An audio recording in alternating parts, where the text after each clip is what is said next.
Are you looking for answers? Are you ready to awaken to greater consciousness? If you are, welcome.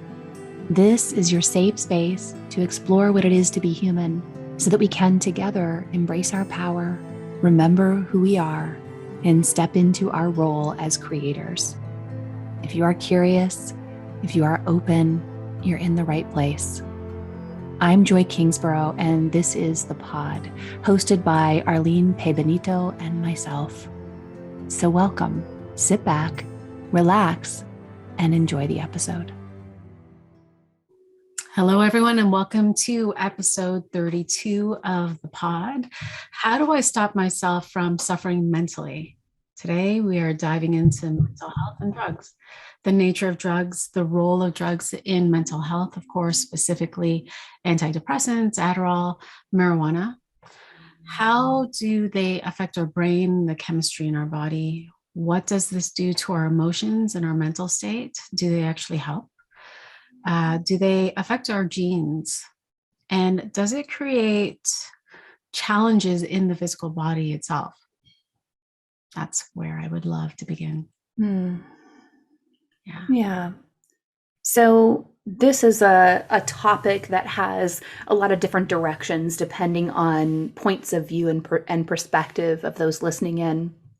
What we will say about medications related to mental health and your physical well-being is that from a general perspective, you asked us if that impacted the body and how that and do they help?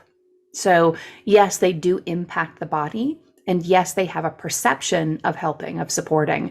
They can release the intensity of a traumatic moment. They can be of service in easing trauma. They can be of service in interrupting a snowball effect of negative impact that's unfolding. So as someone is thinking and feeling and believing in an experience, as someone is experiencing a trauma, it can be very life affirming in the moment.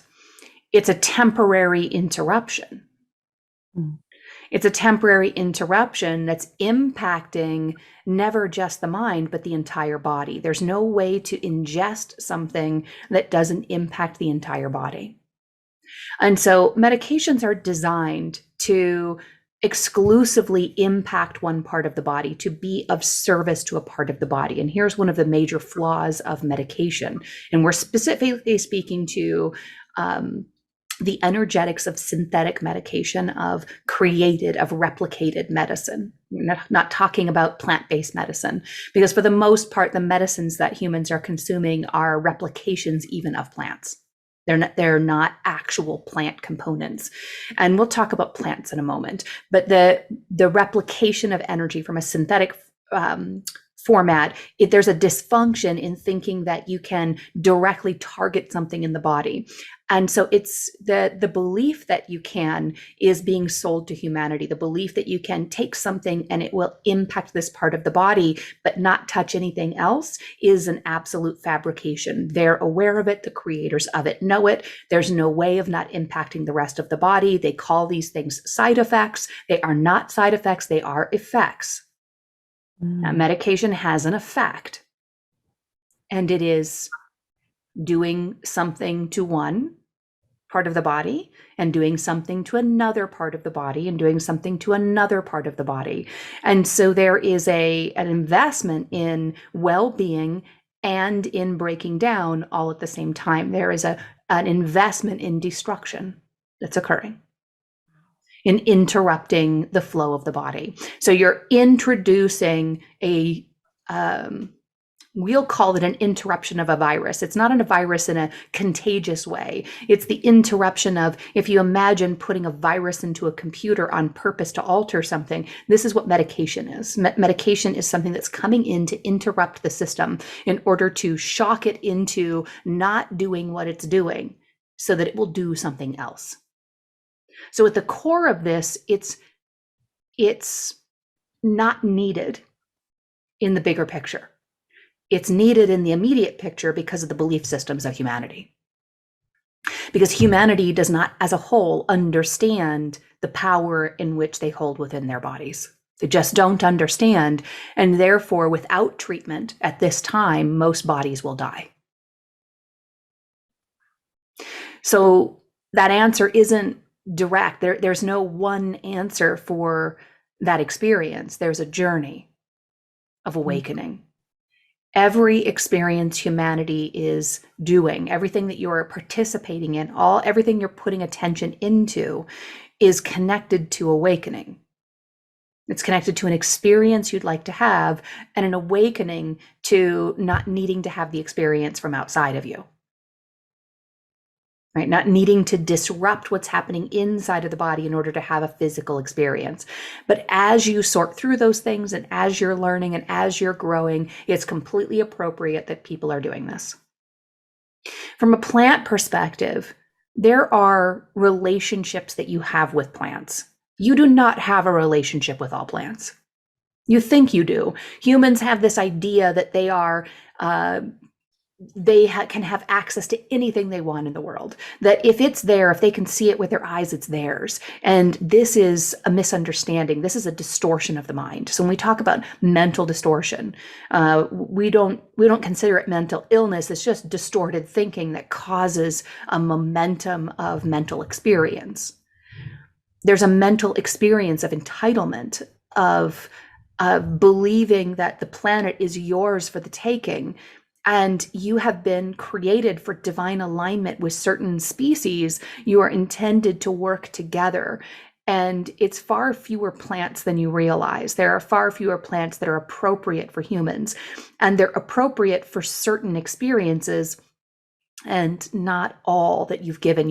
You have been extracting from the physical world the life essence of all of these beings around you and expecting them to heal your body when they're designed to heal and protect their own. And so most of the plants, most of the many of the animals carry toxicity. They carry poison for you because they are designed to support their own system.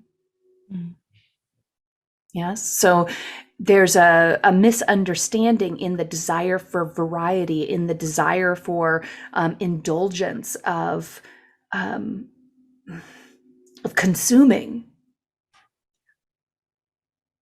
And so it's created this constant pull for as much as you can extract from the planet in order to heal yourself, because you don't want to depend on your own system. And yet every system you're borrowing from, you're borrowing their innate healing capacity that wasn't created for your whim. It was created to be a mirror for you to say, your body has this too. It has a defense mechanism against the things that come in, just like the plants, just like the other animals. You have a defense system, an immunity, you call it, and other things. You have defenses. And you have aspects that self-replicate and continue to create your own well-being. And you need very few things in the body to support that. Until that's fully aware and awake in humanity, you'll continue to be betrayed by the things that you put into your mouth. And that's part of the journey. So we don't say that for shock of don't go eat and don't do these things. We say this for the awakening power of it, of you are putting all of your power in belief in the things that you are ingesting. You believe they're bad, you believe they're good, and you're making it so, and all of it's betraying you. The good and the bad is betraying you. It will create some benefit, and it will awaken. And there are some things that are really useful and beautiful. And the only way to know that is through your own intuitive capacity. You can't know this from a doctor. You can't know this from another human who says, this one's good, this one's bad. You can only know this through your own divine being, because you have a mechanism in your body, not just for the protection and not just for the nutrient digestion, but you have a mechanism in your body for aversion and attraction. You have a mechanism in your body that says this one or this one. But that mechanism can't be trusted at this time in most humans because of this mental distortion you're talking about. So the mental distortion is far more important than navigating the physical elements of what you should be eating and what you shouldn't be, and whether or not you should be taking medications or not. Until the mental distortion is sorted, it doesn't matter.